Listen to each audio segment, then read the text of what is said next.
Making money as a beginner farm could be very challenging. But what I'm going to share with you right now is going to blow your mind and change how you're going to handle your business as a good farmer. These strategies have worked for me and I hope they're going to work for you too. But if you're not subscribed to the channel yet, please subscribe to the channel. We are heading to 3K subscribers. Please make sure you subscribe to the channel so that you'll be part of this handsome family. Without wasting much time, let's head straight to the point. First and foremost, turning gold dropping into goals. At the beginning, I didn't know that this was important until I was hit by a number of farmers who are interested in gold dropping. There, I started converting gold dropping into organic manure. Guys, let me tell you something. Like here, where I'm standing right now, you can see, like this is not an anthill, this is not a mountain, this is not like a hill.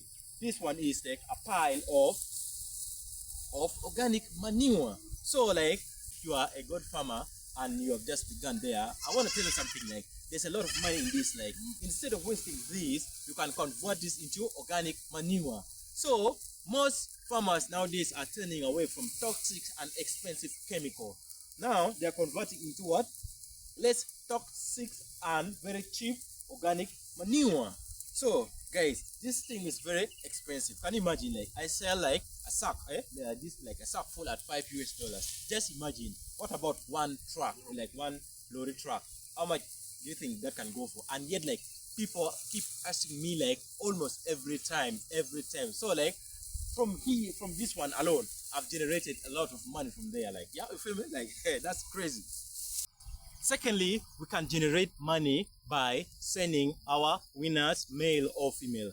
But remember, most of us goat farmers will start small, so we don't tend like to sell our female goats. So the only thing we can sell is like our male goats. So that one can be what? Castrated or not castrated. Like, for example, at this farm, like mainly when it reaches like a certain amount of time, we castrate all our kid, like our male kid, just like to avoid what we call like inbreeding. Because like, remember, like these goats, when they are growing, yeah, they are very energetic. So you can generate money by selling your winners male. But at the end of the day, also we are practicing what we call natural synchronization. By natural synchronization, I mean like we introduce our male goat at a certain period of time, then we withdraw after mating, so that like we tend like what to have what our kidding season within the same period of time.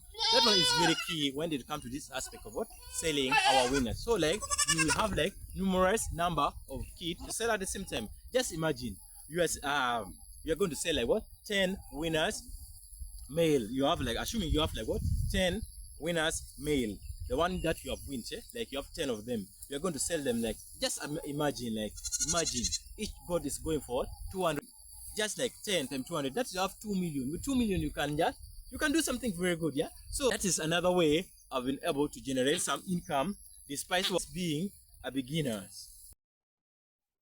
You can generate money by renting your main back. When you talk about main back, we talk about your main he goat, the one you're going to use what for mating at your farm.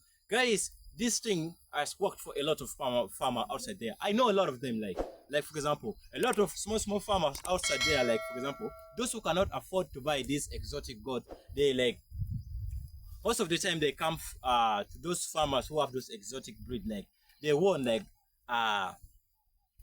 the genetic also like to go to their farm. So mainly they come and ask like if you can assist them, like, but most of the time like they will inquire you if they, like, you can allow like for them like to rent like your main back for a certain period of time. So a lot of farmers outside there who have used this method, they have also what testified like they have been able to generate like numerous amount of money by renting their back.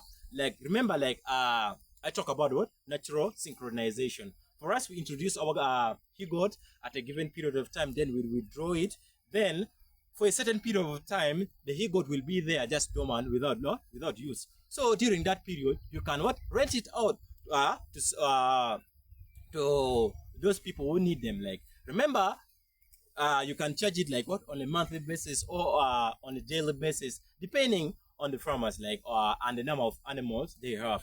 But I want you like to be very careful. Remember, this thing it did like what a lot of what documentation and what legal issues, like just imagine, like for example, you have rented your animal outside there, then at the end of the day, like your animal what die. What a loss. That will be, Lord, devastating. So like what I want you to consider it by before you rent your animal outside there, like you need to go and visit that farmer. Like we look at the farm, how is the farmer like organize all this kind of thing. But most especially when you are renting it out, you have to involve what like what are legal issue. Like for example, you can use like what the local councils within your locality, like they also stamp the what like the document, like the agreement between you and the other person who is what renting the animals, so that in case anything happened to the animal, like the person take full responsibility. So you can also what generate the what some amount of money from there. And lastly, you can generate money by giving extension service to those other farmers within your community. By extension service, I mean like you are going to give some vet service to those other farmers. Guys, like I want to tell you something, like I'm not a vet, but I'm knowledgeable. So many people have reached out to me like in need of my what assistance. Like they come to my farm, they see like my animals are doing very well. Like at the end of the day, they get my contact, and most time they get in touch with me like in case like their animal gets sick or this kind of thing. Like I'm not a vet though, but as a goat farmer, I've been able like to treat numerous diseases at my farm. So like I have some experience. Yeah, we have like vet outside there. Like okay, like the government employ like vet in every district. Like we have a lot of vet outside there, but the more the work is like a little bit like very like what very, I don't understand it. Like for example, like you find like for example, like at the district level we have like what many vets outside there, and how they work is like each vet has to cover like what 2 sub-counties, and this area are not small, they are very big. So at the end of the day, if you contact those vets, they will take time to respond, and your animal there like they will not wait for the vet like until like what they can heal. No, they by the time sometimes even like the vet come, like the animal will be dead. So like you need to improvise, you have to handle those cases like as soon as possible. So like many farmers have contacted me, and most time like I do it for free there, but at the end of the day they give me something like for transport, all those kind of things. Alone, each of those ideas make different, but together they build a system that generate consistent income, reduce loss, and multiple income stream. I hope someone also there find this video helpful. So if you're still with me up to this point, make sure you like, subscribe, comment, and also share so that you'll be part of this awesome family. So guys, we out.